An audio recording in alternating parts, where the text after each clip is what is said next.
बिस्मिल्लाहिर्रहमानिर्रहीम। अस्सलाम वालेकुम नाज़रीन, आप यूट्यूब चैनल देख रहे हैं। मैं इमरान ख़ान हूँ। सुहेल अफरीदी साहब बतौर वज़ीर आला खैबर पख्तूनख्वा 8वीं मरतबा पहुँचे अडियाला जेल और उनकी एक मरतबा फिर इमरान ख़ान साहब से मुलाकात नहीं करवाई गई।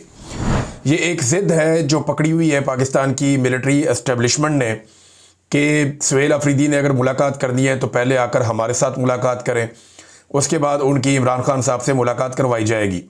फिर इस ज़िद के बीच में एक मजबूरी भी आ गई कि नोटिफिकेशन जिसका आज का दिन बताया जा रहा है कि आज के दिन में नोटिफिकेशन हो जाएगा आर्मी चीफ के हवाले से, जो कुछ भी उनको चाहिए वो सब कुछ उन्हें आज मिल जाएगा। और अभी तक कभी खबर आती है कि नोटिफिकेशन हो गया, कभी खबर आती है कि नोटिफिकेशन नहीं हुआ। तो ये जिस तरीके से चीज़ें चल रही हैं ऐसे तो हो ही जाएंगी। शहबाज शरीफ साहब लंदन पहुँच गए हैं तो ये तो मसला कोई नहीं है। जिन्होंने साइन करवाना होता है वो करवा के रख भी लेते हैं नोटिफिकेशन। कोई बड़ी ही अजीब बात होगी अगर कोई और चीज़ हो गई, वरना नॉर्मली तो जूते पॉलिश की पॉलिसी है पाकिस्तान में, वही चलती है।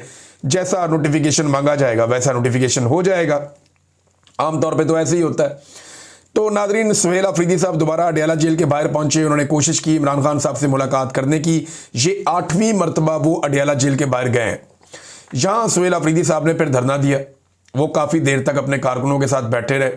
उन्होंने अडियाला जेल की इंतज़ामिया को पैगाम भी भेजा और वहाँ से जवाब भी लिया।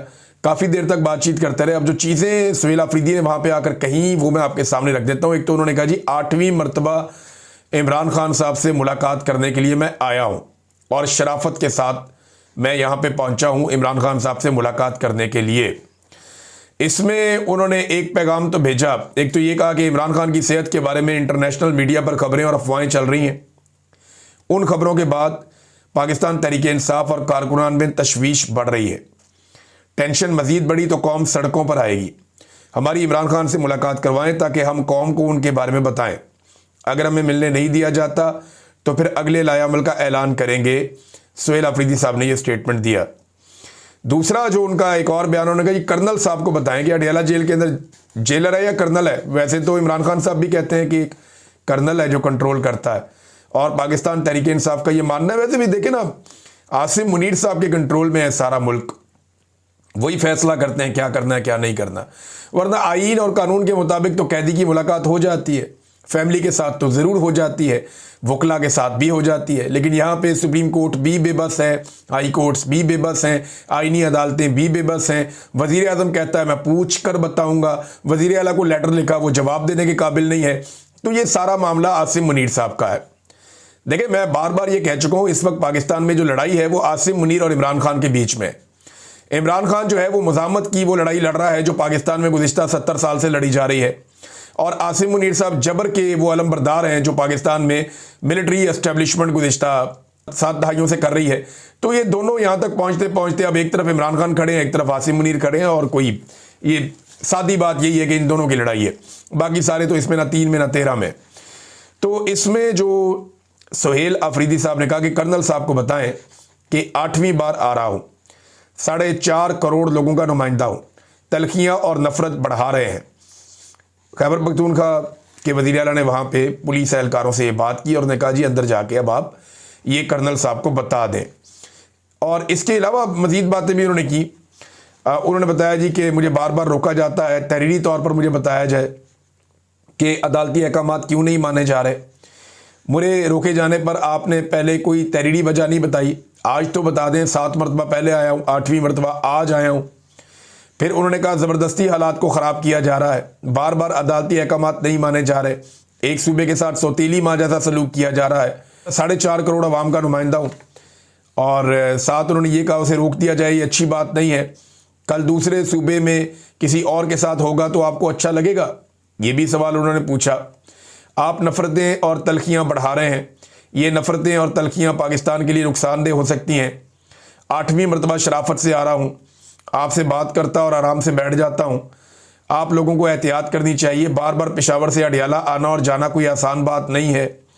अब ये सारी बातें जो हैं वो सुहेल अफरीदी ने की। इसके अलावा उन्होंने जो 5300 अरब की एक करप्शन हुई पाकिस्तान में, जिसका सुराग IMF ने लगाया, और उन्होंने बताया जो IMF ने पूरी एक चार्जशीट शाया की। अगर कोई इसको पढ़ लेना रिपोर्ट को, या सिर्फ इसके मेन नुकात पढ़ ले, तो उसको आइडिया हो जाएगा कि पाकिस्तान की हुकूमत इस वक्त कितनी बदतरीन कारकर्दगी दिखा रही है।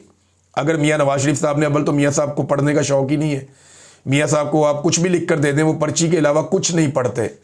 मियाँ साहब ने अगर ये रिपोर्ट पढ़ी होती तो मियाँ साहब कभी भी मीडिया के सामने आने की जरूरत ना करते, नवाज शरीफ साहब कभी ना आते मीडिया के सामने।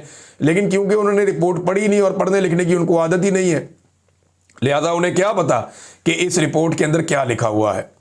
बहरहाल इसके बाद वज़ीर आला ने कहा जी हमने बाइकआउट किया और 95% लोग जो है वोट देने के लिए निकले ही नहीं, और काफ़ी देर तक वहाँ पे वो एहतजाज करते रहे। महंगाई के बारे में, बेरोज़गारी के बारे में उन्होंने बात की। इसके ऊपर बड़ी डिटेल मेरे पास मौजूद है, मैं वीलॉग में आगे चल के आपको बताऊंगा।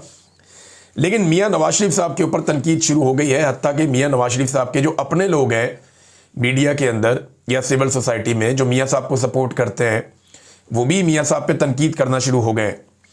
मियाँ साहब ने जब ये कहा कि क्यों निकाला और इमरान खान साहब को क्यों लाया गया, तो ये जो लोग हैं उनको भी सज़ा मिलनी चाहिए। तो आज मियाँ साहब आपकी हुकूमत है, आप दें ना सज़ा उन लोगों को।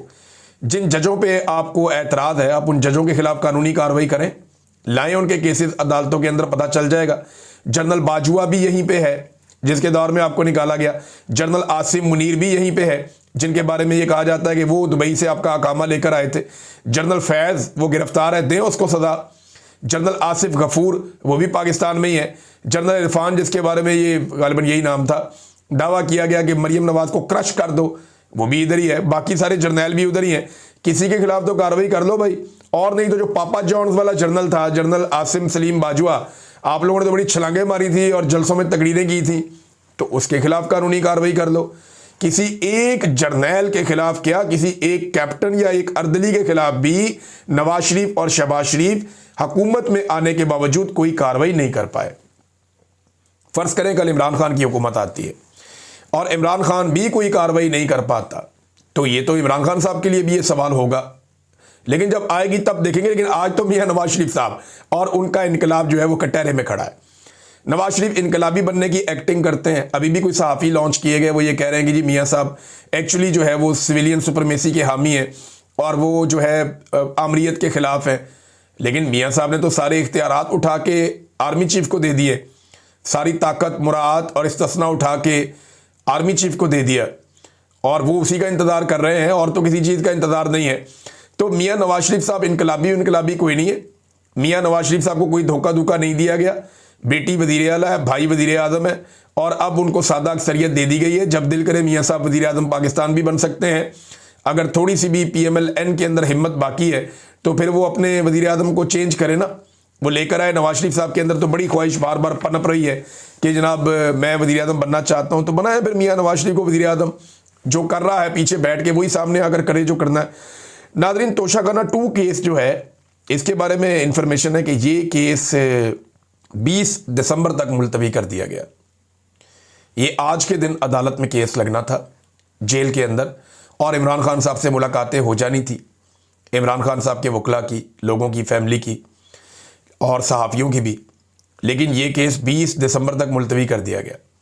इसकी 1 हफ्ते की डेट भी दी जा सकती थी, नोटिफिकेशन हो जाना था इस बीच में, लेकिन एक लंबी डेट दी गई है।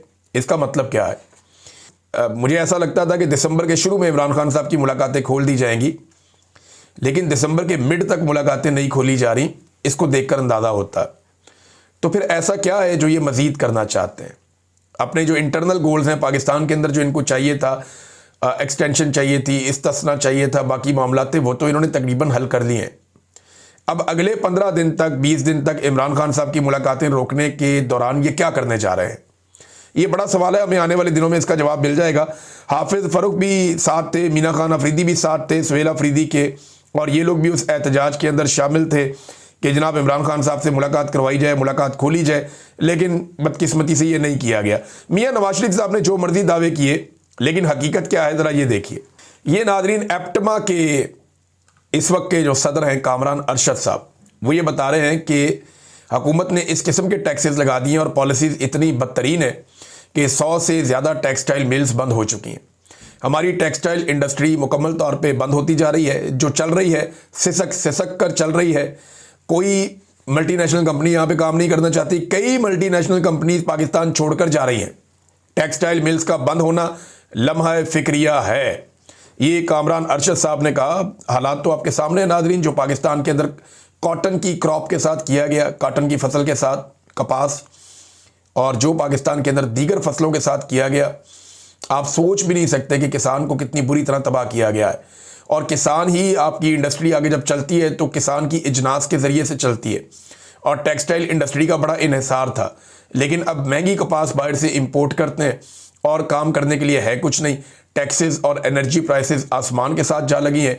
तो ऐसी सूरत हाल में इन लोगों के लिए मुकाबला करना मुमकिन नहीं है। अगर खुदा न खास्ता जो GSP+ स्टेटस है पाकिस्तान का, अगर वो पाकिस्तान से जाता है तो आपका जो एक्सपोर्टर है वो सर्वाइव ही नहीं कर पाएगा।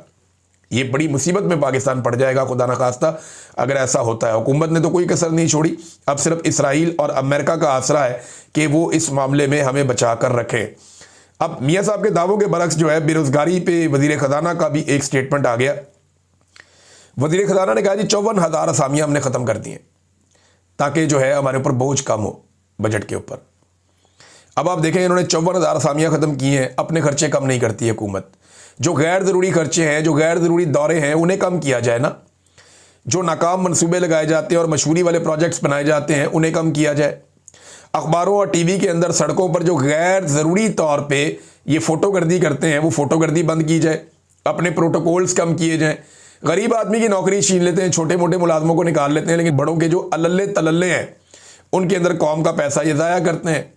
बाहर मुल्क में जाता है वज़ीर आज़म, साथ अपने दर्जनों लोगों को लेकर चला जाता है और वहाँ पे 5 स्टार होटल्स के अंदर वो ठहरता है। पूरी फ़्लाइट बुक होकर जा रही होती है और जहाज़ वहाँ पे खड़े रहते हैं। तो ये कौम का पैसा ज़ाया नहीं होता। जो ऐवान सदर के बजट बढ़ा दिए हैं, जो वज़ीर आज़म हाउस के बजट बढ़ा दिए हैं, जो वज़राए आला हाउसेज़ के बजट बढ़ा दिए हैं, क्या उनसे कौम का नुकसान नहीं होता? तो अपने खर्चे कम करने की बजाय ये कर ये रहे हैं